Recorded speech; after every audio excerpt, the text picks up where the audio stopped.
Hello, and welcome to Beyond Biotech, the weekly podcast from Labiotech. I'm Dylan Kassane, and this is episode 210 for the podcast. Cancer is still the leading cause of death by disease in children and young people. Yet in the last 20 years, only a handful of drugs have been approved specifically to treat it.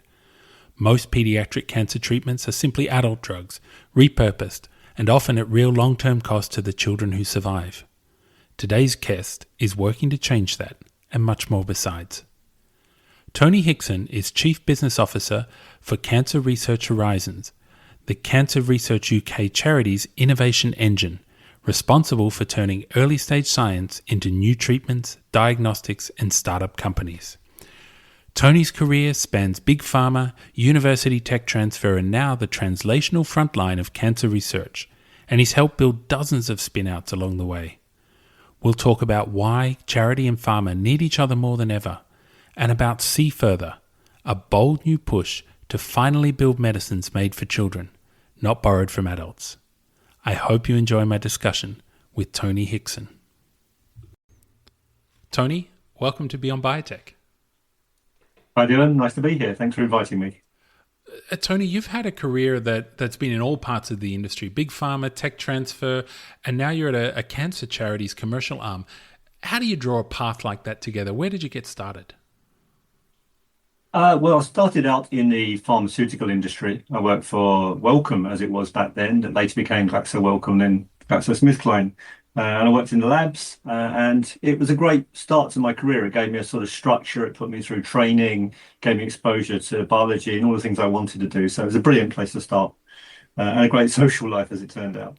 And then I moved to a startup company, which was really interesting because you went from a sort of 100,000 person sort of organization to a tiny little startup where I was one of the first 10 into the company, and that was really great. You become a much bigger cog in a smaller wheel. You get involved in so much more. It really exposed me to venture capital and the sort of roller coaster of raising money. And I think gives you a little bit of empathy when you're sort of involved with those companies later on as to what they're going through. And then I had an opportunity to work for a tech transfer organization, Imperial College.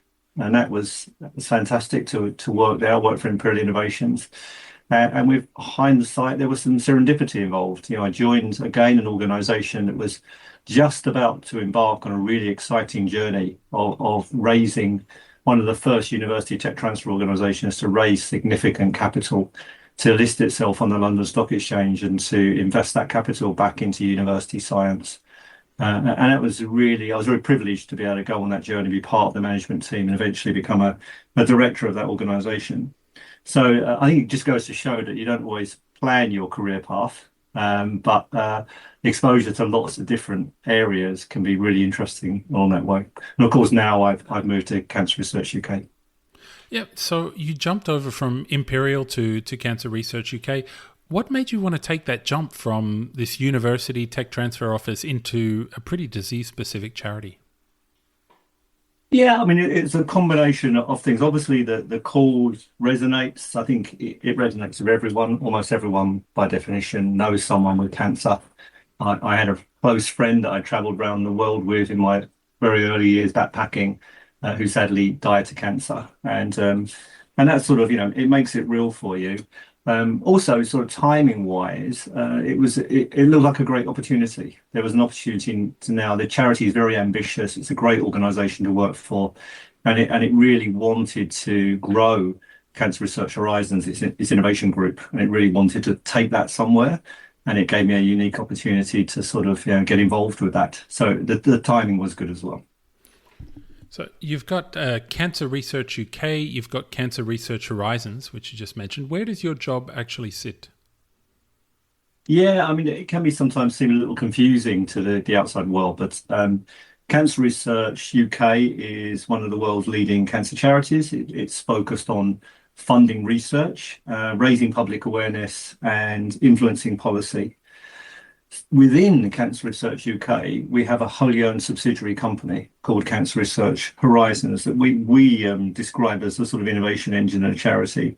And it's there to specifically take breakthroughs out of the lab, out of the research we're funding, and to translate them into new treatments and drugs and diagnostics and things that we're actually going to help cancer patients. So my role within that wholly owned subsidiary is as a chief business officer. My role is to focus on the commercialization of intellectual property assets, new startup creations, industrial interactions, collaborations with business. You talk about these startups and these new innovative companies. So far, you've helped create dozens of spin-outs. What do you actually do that a normal tech transfer office at a university, for example, doesn't do? Yeah, well, I suppose a standard, and having worked for one, I guess I've seen it from both sides. A standard university tech transfer office manages the intellectual property for a very broad range of disciplines. It manages basically everything that comes out of the university, and most of the universities are pretty broad churches in terms of what they handle, and they're focused on their local campus or campuses. Very focused on obviously their unique infrastructure, which is generally tightly geographically clustered.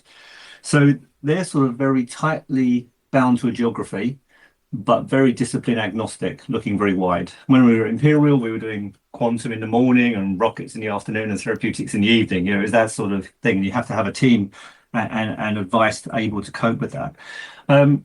At Cancer Research UK, it's sort of the other way round. It's that we are very sector focused. We are focused solely on oncology, which enables us to really curate those networks of companies that are active in that space, the pharmaceutical companies, the investors, and really liaise with them and understand them in a unique way.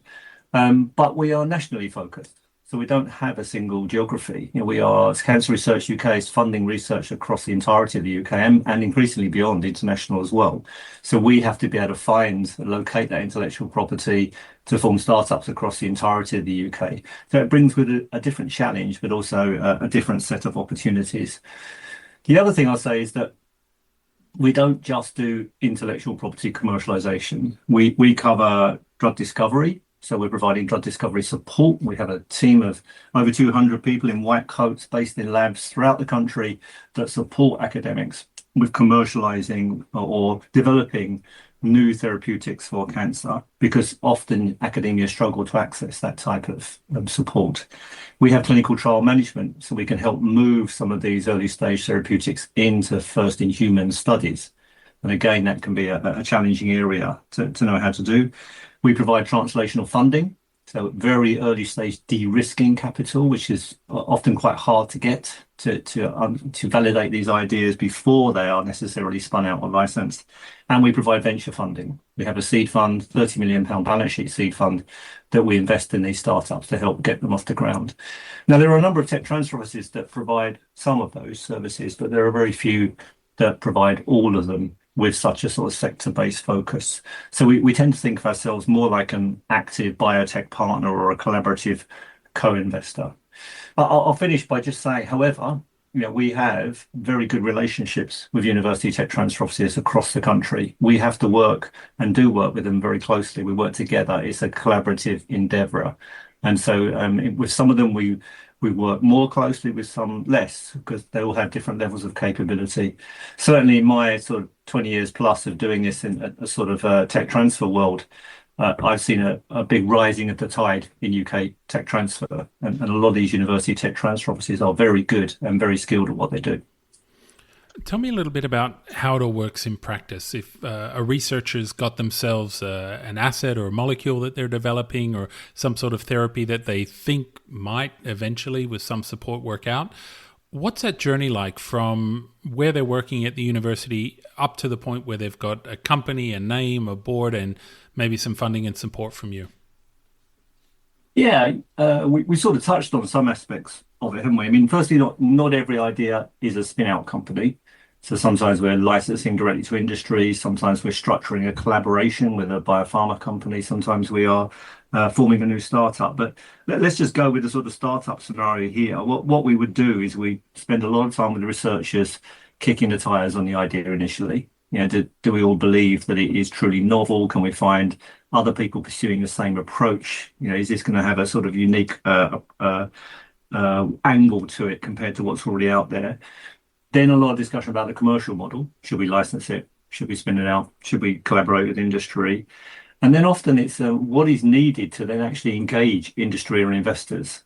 and this is often the area I think that requires the most debate, is there are very few, the old days, if you like, of tech transfer, the sort of model of 20 years ago, file some patents and then flip them to industry. It just doesn't happen anymore. They're not prepared to pick up assets that early in general. And so therefore you need to put some de-risking capital in to answer some key questions.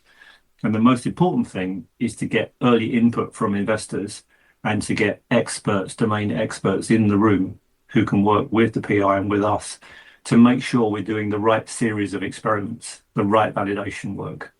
And that, I think, is the real step forward that we're all trying to make now, is to become sort of development functions where we do the right things to get to that value inflection point that will unlock the formation of a company, the crowding in of investors, or an industry partner willing to license it at that point. And then we really hand off at that point. We're handing off to either the company to take on development, or we're handing off to a group of sophisticated life science investors who have more extensive management talent networks and deeper pools of capital to take the idea forward. And we've sort of done our job at bridging the gap between the two. It makes me think this sounds like an incredible amount of engagement. How many people are we talking about on the team there? So within Cancer Research Horizons itself, there's around 250 people, so it's quite a lot. However, I would say the majority of those are in the drug discovery group, doing that sort of, that supporting academics with their therapeutic innovation. In the commercial partnerships team, we have about 80 people. So we're a similar sort of size to a large tech transfer office like Oxford or Cambridge. And then we also have a small group of about 20 people that do sort of cancer reagents. So they're at the other end of the spectrum. They're taking the ideas that arise naturally as a byproduct of our research, or the antibodies and sort of reagents that appear in academics' freezers, and we're making sure that they're available to the rest of the community to sort of lubricate the wheels of research. So it's a bit of a service we provide to people. On this commercial side, is there a project or a particular spin out that you're especially proud of, one that really shows how the model worked? Yeah, we're very lucky at Cancer Research UK. We've had a long track record of success. Nearly 100 companies formed now, over 18 exits, 14 drugs to market. So it's kind of hard to pick the sort of, the one standout. But I'll do what most people do in these scenarios, is you gravitate to the most recent exit, because that's the one most fresh on your mind. So recently, Myrix Bio was sold to Novartis for about $1.5 billion in total consideration. And I pick on that one just because it's fresh in the mind, but also because it's a great story, a sort of linked up story. So Cancer Research UK, as a research funder, has been funding Professor Ed's Tate Lab for over 17 years now in various different forms, both at Imperial College and at the Francis Crick Institute. Along with the tech transfer offices of those organisations, we came together to put the intellectual property into the company when we got it started, Myrix Bio. It's a company developing sort of new novel linker and warhead technology in the ADC, antibody drug conjugate space. And then Cancer Research Horizons invested in it using our seed fund to sort of help bridge finance it and help keep it going, alongside some obviously very large venture capital firms, and then to exit that to a pharmaceutical company who are now going to continue the journey and sort of take that platform into a variety of different drugs. I think is a great validation of that sort of joined up ecosystem, that contiguous pathway that we're trying to form for these things. What about the other side, though? Because every venture studio, every tech transfer office has many more ideas that don't work, as opposed to the ones that go on and exit for more than $1 billion. What's the failure rate like? How many ideas never actually make it to that next stage? Yeah, the failure rate is high. I don't think we shy away from that. In some ways, we almost embrace that high attrition rate, because that shows we're doing our job. We're right at the cutting edge of science here. We're funding some really sort of out there stuff, and you would expect a large number of them not to work, but it's worth it to find the winners. So we spend a lot of time on due diligence, both when we're just identifying something to file a patent on, when we're identifying something to put translational funding in, when we're identifying something to put seed funding into in the venture stage. They're all different levels of due diligence involving expert networks to bring sort of good advice to what we're doing. But at the end of the day, certainly if we just talk about therapeutics, cancer therapeutic, like most therapeutics, has a 50-50 chance at phase 3 of success. So even once you take it all that far and you spend nearly billions of dollars, you're still flipping a coin to see if it's actually going to benefit patients or not. So I think the high attrition rate is built into our model. It's a lots of shots on goal model. It's move a lot of ideas forward, accept a high failure rate, wear it as a badge of honor almost, because it means we're doing cutting edge, difficult stuff that other people perhaps won't challenge. And that all sits on a layer of research funding. At the end of the day, we're publishing all of this research. Our academics that we're funding are publishing all this research, and that is getting out there as well and increasing the amount of ideas that are getting progressed. So it's a combination of all of those things. Sometimes there's a perception out there that the end benefit to the patient and the commercial success of a product, these can pull in different directions, that pharma companies aren't particularly interested in solving problems as much as they are in making money. And that's quite persistent in the general environment, maybe outside of the industry. Is that your view as well? Can you have a commercial success and a patient benefit? Is that where you're trying to go? Yes. I mean, I think, where we are trying to go is patient benefit. We are very clearly focused on patient benefit and outcome and maximizing the value of all this research we're funding. So if you look at the objects written for Cancer Research UK at Companies House, where they're filed in the UK when you incorporate a charity, it says we're not only there to fund research, but also to translate those ideas for patient benefit. So it's quite forward thinking of a charity that's been around for 125 years to actually have thought from the very start, we're not just here to fund research. We really want to see some of these ideas move forward. And so our main measures are patient benefit. Now, if we generate revenue as a result of that, that's upside. That's all reinvested. Any surplus goes back into cancer research. But it's not the main mission for doing that. And for that reason, we don't have targets. We don't have revenue targets. Our targets are achieve impact. So we're increasingly trying to get more sophisticated about measuring impact. So, for example, we measure the number of doses of drugs that we have helped move forward, given to patients. We're over 28 million so far. And we measure the number of quality adjusted life years added to patients' lives. So over 1.5 million additional years added to patients' lives, time people can spend with their loved ones. And that's important for us because we can demonstrate to our donors that all this research they're donating to us to move forward is having a real effect on cancer patients. It's not just publications. There's more to it than that. That's very different to a typical tech transfer office or a public pharmaceutical company. I don't think anybody else is tracking these sorts of things as key performance indicators well ahead of profit making, revenue coming in. Yeah, I think tech transfer offices are primarily public benefit focused as well. I think their societal benefit is a key outcome for them. We're lucky because we're sector focused. I think we're developing a sophisticated set of impact measures to help us demonstrate that. It is tougher when you're in a tech transfer office. You've got to cover a lot of bases to show that. But they are measuring jobs created and tax revenues and things like that. They're not just measuring income. Obviously, pharmaceutical companies, they are generally set up as for-profit entities. They have to return a profit to their shareholders. That's the system that we have created. We see our job. We are never going to be able to put billions of pounds into development of a new drug. CRUK, it's typically deploying about 350 to 450 million pounds per year in research. We couldn't pay for the development of a single drug, on our own. So therefore, our job is to get it into the hands of those who have the equipment to do that, and that is the biopharmaceutical industry. So we work with them, not against them or around them. One of the things you've talked about before is this gap between academic research and then the translational work that really is needed to start a drug discovery project. Is that gap getting bigger? Is that something you're addressing? Yeah, I mean, is the gap? Yes, there's a perception, I think, that the gap is getting bigger.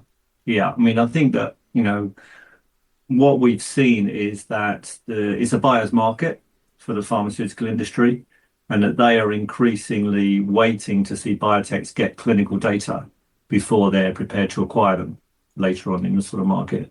And therefore, we are going to have to fund it and bridge it for longer using translational funding, using a seed fund, working with investors to get it to that value inflection point where the biopharmaceutical industry will actually pick it up.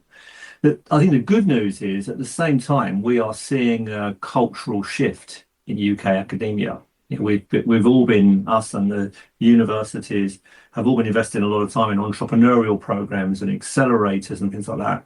And we are definitely seeing a new cadre of early career academics coming through who don't see having a startup company as being mutually incompatible with being a successful academic. They want both, type of thing. And so there is a push to create more startup companies and get them funded.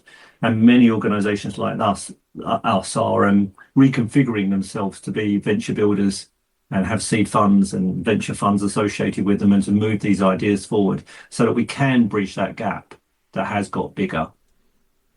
One of the things we've seen in biotech funding in the last couple of years in particular is that the money has started to go to later stage, or in particular, anything that's de-risked, anything with data, good data.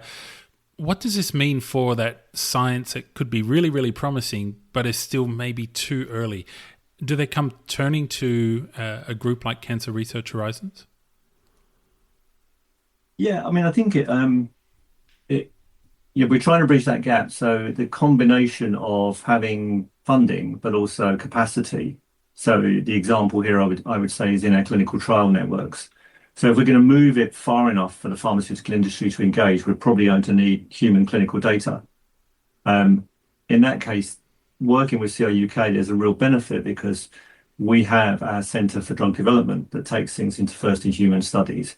We have our CTU network, our clinical trial unit network. We have experimental cancer medicine centres network throughout the UK. So we have all this infrastructure that can help access patients and expose some of these early stage ideas, whether they're still housed in academia or whether they have been put into a startup company. And we can help now. We're much better configured than we were a while back to help bridge that gap and get them moved forward enough to engage the pharma industry.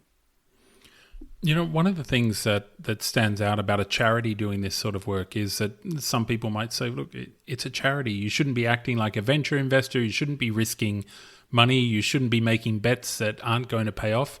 How do you respond to someone like that? Well, I think as I mentioned earlier, the system is there that we cannot move forward these ideas ourselves to the point at which a patient could take a drug.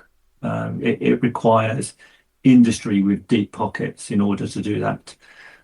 So our job is to bridge the gap between where our research ends and where either investors, venture capital startups, or pharmaceutical industries licensing technologies or through collaboration will pick them up and take them forward because they have the resources and the deep pockets in order to do that.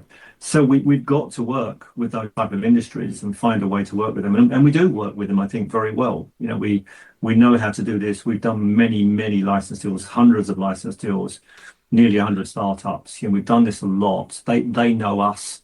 They trust us, I like to think. And I think we generally have a track record of moving these things forward. Now, there are some areas, however, where it's more challenging to make that model work. So if you look at the diagnostics industry, it's harder to get investors engaged with that because it's harder to make the big returns they want to see. If you look at some areas like brain cancer or ultra rare cancers or paediatric cancers, again, it's difficult for-profit industries to make the type of returns they'd like to see unless they can see an adult follow-on. And therefore, they tend to shy away from those areas. We're not blaming them for that. They're just acting rationally. They're shareholder funded. They've got to deliver a return.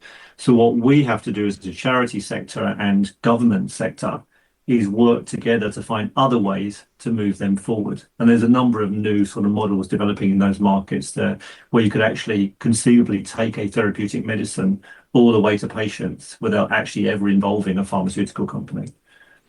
Tell me a little bit more about these partnerships with pharmaceutical companies. Like you say, you've done licensing deals, you've done many licensing deals.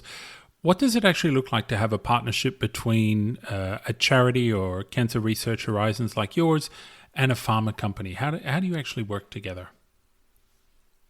Yeah, there's a number of models. The most common, I think, in the past was probably the license deal. So we effectively package up a package of intellectual property. There might be some patents, might be copyright code. It could be a data set that arises. There's a lot of interest in data sets now to train AI and tech company technologies. And we package it up and we license it to them. And there may be some milestone fees and some royalties that come back in the future and some clauses that allow us to get the asset back if it doesn't move forward. Um, because that's important for us. We need to make sure, we need to know that it's being moved forward. The other way is a collaboration with industry. So we structure a collaboration, say, with our clinical development unit or with our drug discovery unit, where industry and the drug discovery unit are working together in a certain area of cancer to discover sort of new drugs against a series of targets. So it might be more of a collaboration, and then industry have an option to take up the targets that work. Um, Another way might be a corporate venture capital unit of a pharmaceutical company invests in one of our startups. And they're doing that because they're trying to keep, a window on early stage science and sort of keep their eye in as to what's happening. And we can bring them in as an investor in some of our startups. And I think the final way is where the pharma companies actually engage directly with the academic institutes. So they do a sponsored research collaboration. And we're generally the universities handle those, but sometimes we may be involved in work as well if it's heavily in the cancer space and there's lots of background intellectual property involved. So several different ways, and we have learned to be flexible. You can't just enter the room and demand a certain model. You have to listen to your partner's needs and structure the right structure in accordance with that. Let me change tack a little bit. I want to pick up on something you mentioned just a minute ago, which is oncology for children, pediatrics. It's an area that Cancer Research Horizons has some interest in. The last few years, the last few decades, have only had a handful of drugs that are approved specifically for childhood cancer. Why is this just being neglected commercially? Is it just that rational decision making on the part of pharma companies?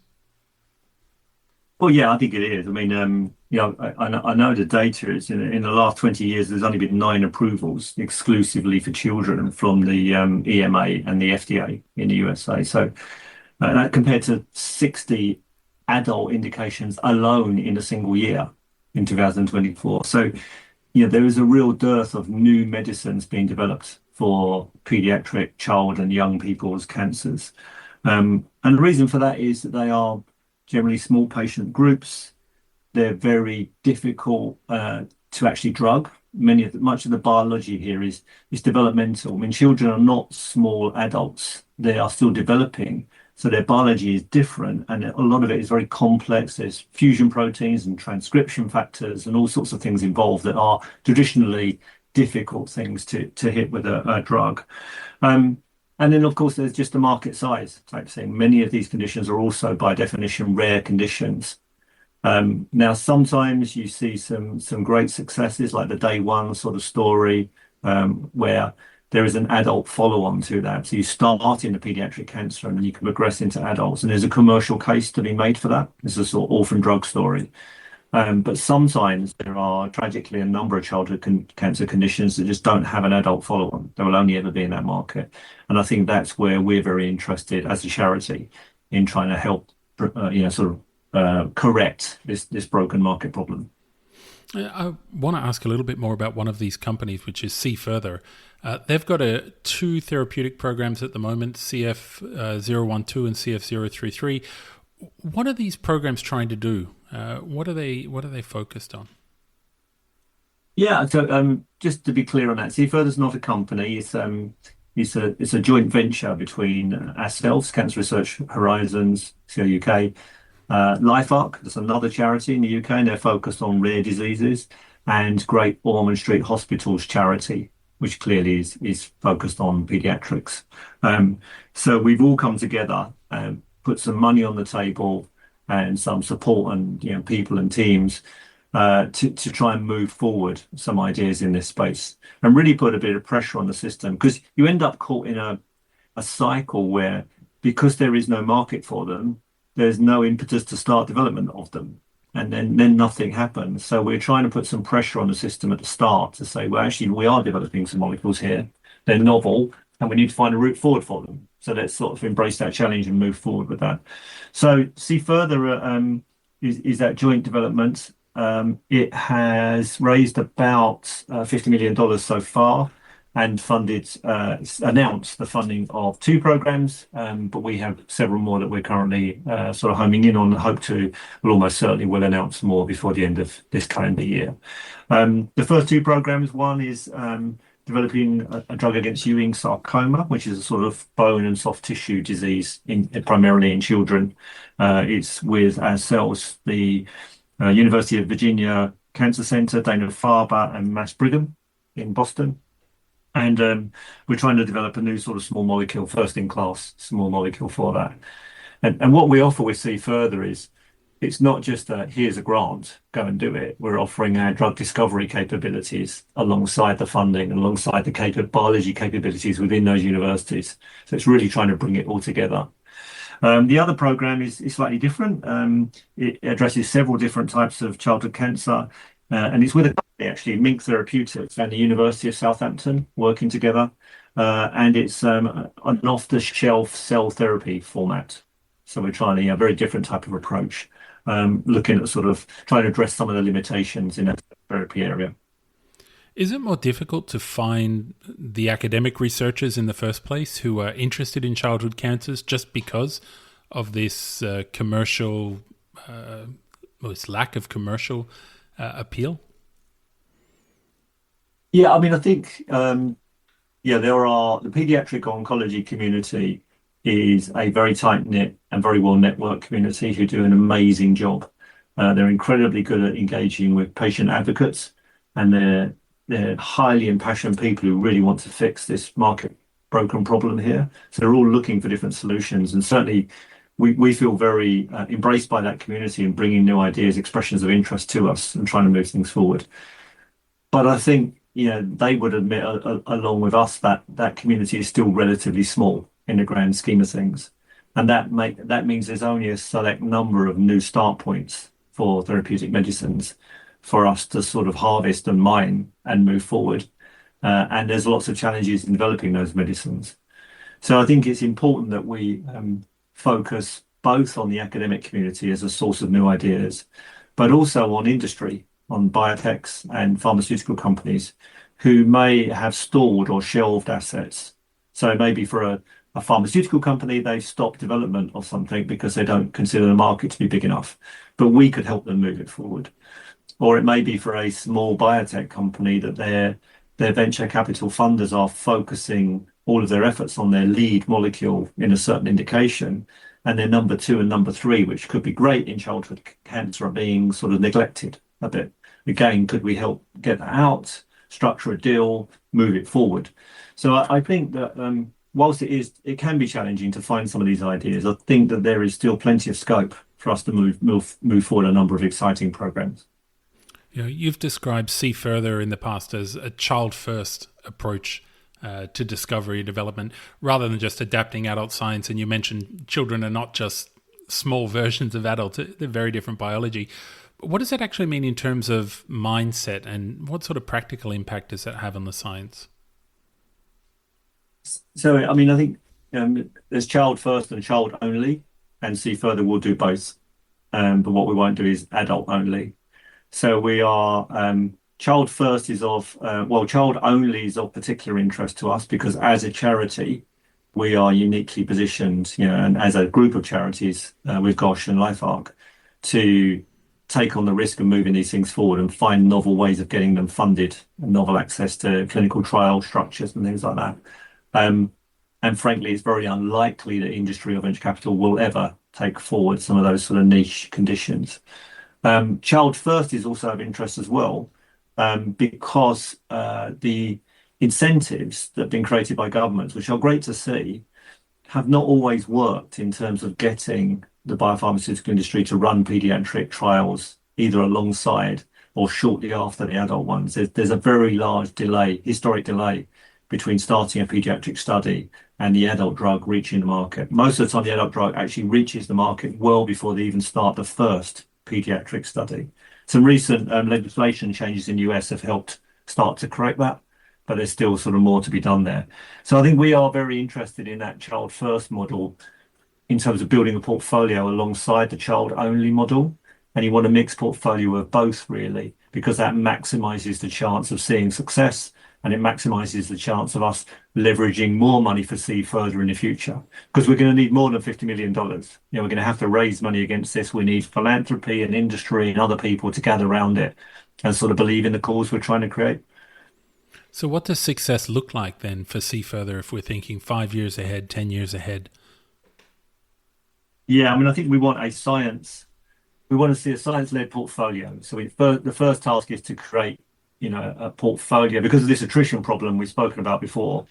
We need a significant portfolio of assets all being developed, all at different stages. So, early preclinical, late preclinical, in the clinic, and so on, to really show the model is moving, and we're moving a number of things forward. And we'd like to see that a mixed bag of child first and child only indications within that, covering a broad depth of diverse cancers. We don't want it all focused on certain types of cancer. And then I think we're also thinking about the commercial model. So how do we then how do we move these ideas forward? There'll be a combination of licensing some to industry, some there won't be any sort of industry take up. So there may be, the risk is considered higher. So we're going to have to take it further into the clinic before we'll get industry engagement. And then the sort of third category is there will never be industry engagement. And they're the ones, we're really going to have to think about novel models with. And I guess the final part is, we want to become a voice in this market. We want to shout from the rooftops, this market is broken, it has a problem. We need collective solutions here. We need everyone to crowd in and work with us, or us work with others, to help solve this. So we'll probably put out some white papers and some policy influencing things as well alongside the developing of the drugs. Let's take a little bit of a look forward now. If there's one thing that you could pick out that would unlock earlier stage cancer innovation in the UK, what would it be? What would you like to see? Yeah, well, I'm going to fudge my answer here because you're picking one. I think is really difficult. I think I'm not going to be cancer specific because I've spent my lifetime, my career close to universities and close to research, trying to bridge that early stage gap. And I think that firstly, we need more early stage devalidation de-risking money. So proof of concept money, it's often called within universities. There's a very clear gap there. I've seen the data on it. And the Stanford University, for example, has over 20 million a year to spend on proof of concept. The Leuven University in one region in Flanders in Belgium has 20 or 30 million pounds. The UK's entire government budget to give to universities a proof of concept is 8 million a year. And that's to spread over all of the universities. So we have a huge gap there, and that is undoubtedly leaving ideas on the shelf. So we need to find a way to crowd more money into that very early stage gap. That is not to say there's also a later stage gap, a scale up gap. And as a country, we're going to need to address that if we want to keep those companies domiciled here in the UK and not have them sort of going off. But that's off the topic for today. And then the other thing I'd like to see is engaging with investors earlier. We sort of hinted at it, earlier in the conversation, is that we have really started to learn that the earlier we can form relationships with and engage with the investment community, the better the feedback we get, the more likely we are to do the right experiments that will de-risk it enough for them to engage with it later, rather than sort of going, ta-da, what do you think? And then saying, well, it's very interesting, but you haven't done this and you haven't done that. And, you're missing a key bit of data and having to go back and do it all again. So I think engaging with industry and investors earlier is key to our future success. I mean, these would be amazing things to see, and I guess this is part of the process and the work to try and lobby to get this done. What about right now? What's exciting you most about the pipeline right now of the stuff that Cancer Research Horizons is involved with?